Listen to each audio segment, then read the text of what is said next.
Bem-vindo ao Contos da Meia-Noite.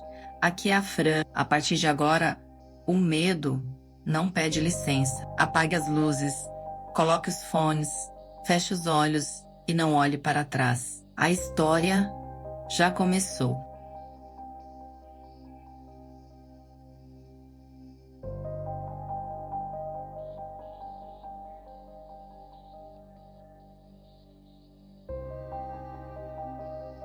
Eu não acreditava em pacto com o diabo, até parar naquela estrada. Era uma noite sem lua, dessas em que o escuro parece ter peso. O caminhão seguia pesado, e minha vida também. Dívidas, fracassos, promessas quebradas. Quando o motor falhou pela primeira vez, senti que não era só problema mecânico. Era como se algo estivesse testando o quanto eu ainda aguentava continuar sem pedir ajuda. Encostei no acostamento e desliguei o motor. O silêncio foi imediato e absoluto. Nenhum inseto, nenhum vento, apenas o som distante do meu próprio sangue nos ouvidos. Foi então que vi um homem parado alguns metros à frente, vestindo preto, chapéu baixo, mãos cruzadas atrás do corpo. Ele não apareceu caminhando, simplesmente já estava ali, esperando. Ele sorriu quando me aproximei, como se já soubesse meu nome, minha história e meus pensamentos. Disse que aquela estrada era conhecida por encontros decisivos. Falava calmo, educado, como um vendedor experiente. Disse que podia me ajudar. Não falou em preço naquele momento. Apenas perguntou o que eu mais desejava recuperar na vida. Respondi sem pensar. Queria estabilidade, dinheiro, paz. Ele assentiu lentamente, como quem ouve algo óbvio. Tirou do bolso interno do casaco um papel dobrado, antigo, amarelado. Disse que não era contrato comum, era acordo. Um acerto entre partes que sabiam exatamente o que estavam fazendo, mesmo fingindo não saber. O papel não tinha letras no início. Estava em branco. Ele explicou que o texto só aparece quando a decisão é verdadeira. Bastava aceitar. Perguntei o que ele queria em troca. Ele sorriu de novo e disse que todo mundo paga, mas quase ninguém entende quando. Aquela resposta deveria ter sido suficiente para eu ir embora. Assinei, não com caneta, mas com o dedo. O papel ficou quente, pulsando levemente. As letras surgiram sozinhas, formando palavras que meus olhos liam, mas minha mente não conseguia aguardar. Quando terminei, o homem dobrou o papel, guardou no bolso e disse que o caminhão já estava funcionando. O motor ligou na primeira tentativa. Nenhum ruído estranho, nenhuma falha. Quando me virei para agradecer ou questionar, o homem não estava mais ali. Apenas o asfalto vazio e a sensação incômoda de ter esquecido algo importante. Voltei para a cabine com o coração acelerado, tentando racionalizar o que tinha acabado de acontecer. Nos dias seguintes, tudo começou a dar certo. Dinheiro apareceu. Dívidas sumiram. O trabalho rendeu mais do que nunca. As pessoas me respeitavam, me ouviam. Mas junto com isso, veio uma presença constante. Sempre que eu ficava sozinho, Senti alguém observando, avaliando, como se conferisse se o acordo estava sendo cumprido. Sonhos estranhos passaram a me visitar. Sempre a mesma estrada, sempre o mesmo homem, agora sem rosto. Ele me mostrava cenas da minha vida, melhorando enquanto algo apodrecia ao fundo, fora do foco. Acordava suado, com a certeza de que o pagamento estava se aproximando, mesmo sem saber como seria cobrado. A primeira cobrança veio pequena, um atraso, um esquecimento.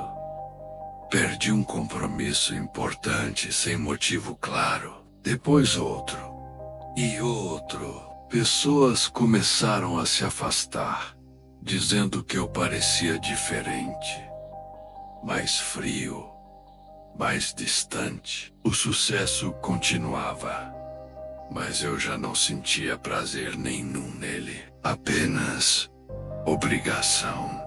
Numa madrugada, o homem voltou, sentado no banco do passageiro, como se sempre tivesse estado ali. Disse que o contrato previa ajustes, que nada é gratuito para sempre. Pediu apenas pequenas escolhas erradas, pequenas omissões, coisas que, segundo ele, eu já fazia antes mesmo de assinar. Cada vez que eu aceitava, algo em mim diminuía, não fisicamente, mas por dentro, como se partes da minha consciência fossem sendo arrancadas com cuidado, sem dor imediata. Eu ainda funcionava, dirigia, falava, sorria, mas já não me reconhecia quando olhava no espelho do caminhão. Tentei quebrar o pacto. Rezei. Prometi mudar. Nada funcionou. O homem explicou que fé tardia não anula contrato. Disse que o inferno não começa depois da morte. Começa quando a pessoa percebe que ainda está viva, mas já não manda em si mesma. As estradas começaram a se repetir. Mesmo viajando para lugares diferentes, eu sempre passava pelo mesmo trecho escuro, o mesmo acostamento, o mesmo ponto onde tudo começou. Era ali que ele gostava de conversar comigo, ajustar cláusulas invisíveis que eu não lembrava de ter aceitado. Uma noite, ele disse que o pagamento final estava próximo. Perguntei o que perderia. Ele respondeu que eu já sabia. Bastava olhar para trás e contar quantas pessoas eu tinha deixado pelo caminho desde aquela assinatura. Entendi, tarde demais, que o pacto não levava a alma de uma vez. Ele leva aos poucos. Primeiro a culpa, depois o medo. Por fim, a capacidade de se importar. Quando isso acaba, o resto vem fácil. O sucesso, o dinheiro, tudo isso são apenas ferramentas para manter a pessoa ocupada enquanto se esvazia. Hoje continuo dirigindo, continuo ganhando bem, mas cada quilômetro parece mais curto, como se o mundo estivesse encolhendo ao meu redor. Às vezes sinto vontade de jogar o caminhão contra o guardrail, só para ver se algo muda. Ele sempre ri quando percebe esse pensamento. Disse que ainda não é hora de terminar, que o contrato não prevê fuga, apenas continuidade. Enquanto eu seguir, ele segue comigo. Enquanto eu respirar, ele ajusta os termos. Não existe rescisão para quem pediu ajuda do jeito errado. Se você algum dia encontrar alguém oferecendo soluções fáceis numa estrada vazia, não pare, não converse, não responda perguntas. Ele não força. Ele espera que você se ofereça. O inferno moderno funciona assim, com consentimento cansado. Eu achava que precisava de um milagre. O que recebi foi eficiência. Resultado. Mas milagres verdadeiros não cobram silêncio como pagamento. Eles não exigem que você feche os olhos para o que está perdendo enquanto ganha. Às vezes penso em contar tudo para alguém, mas percebo que já não consigo explicar direito. As palavras escapam. O contrato protege a si mesmo. Quanto mais tento alertar, mais confuso pareço. É assim que ele se mantém secreto. A estrada daquela noite ainda existe. Já passei por ela dezenas de vezes. Sempre vejo alguém parado no acostamento, com o caminhão quebrado, olhando em volta. Desesperado.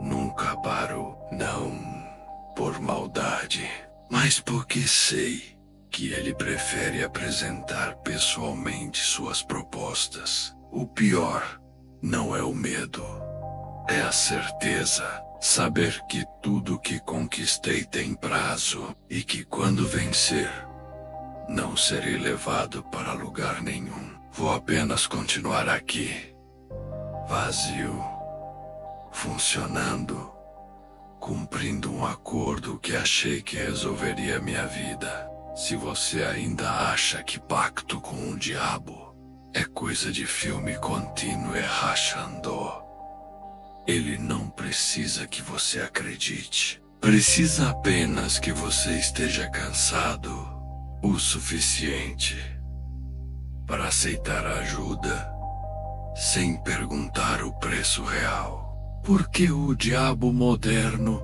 não aparece com chifres. Ele aparece com soluções, com calma, com um sorriso compreensivo. E espera você assinar, achando que está salvando a própria história. Quando perceber que não sente mais nada, que nada te assusta, nem me emociona, talvez seja tarde. Esse é o sinal de que o contrato está quase quitado. O resto é apenas rotina. Se ainda puder escolher, escolha continuar falhando sozinho. É menos doloroso do que vencer acompanhado por algo que nunca vai embora. Eu assinei numa estrada vazia. Talvez você assine de outra forma. Um clique, uma decisão errada, um atalho moral. O formato muda. O resultado não. Toda estrada cobra pedágio. Algumas cobram dinheiro, outras cobram partes de você que não crescem de volta. Se ouvir uma voz oferecendo exatamente o que você precisa, desconfie. O inferno não inventa desejos. Ele apenas responde aos que você nunca deveria ter feito.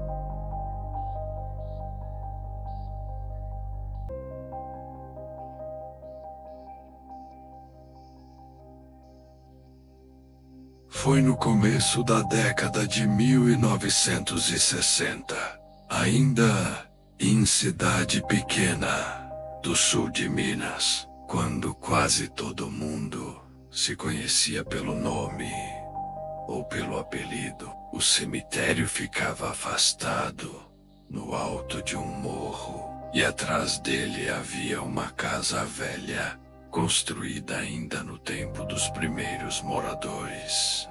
Ninguém morava ali. Havia anos Diziam que toda família que tentava ficar não aguentava mais que alguns meses. O último a tentar foi um homem chamado Geraldo, que veio de fora com a mulher e 2 filhos pequenos. Alugo barato, achando que era vantagem. Nos primeiros dias, não aconteceu nada. Depois, começaram os barulhos. Chamaram o padre da paróquia. Ele foi, benzeu, rezou, aspergiu água benta. Naquela noite, silêncio completo. Na noite seguinte, o sino da igreja tocou sozinho, fora de hora. O padre voltou acompanhado de um homem mais velho, conhecido por benzer em casos difíceis. Quando entraram na casa, o ar estava pesado. O benzedor disse que ali tinha coisa antiga, ligada a enterro mal feito, promessa quebrada. Enquanto rezava, um cheiro forte tomou o ambiente, igual cova aberta.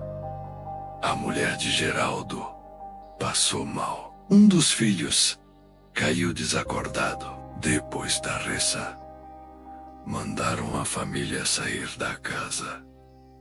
Disseram que ali não era lugar de gente viva. A casa foi abandonada de vez. Anos depois, desabou sozinha. Até hoje, quando alguém passa perto do cemitério, depois de escurecer, escuta passos onde não tem chão para pisar.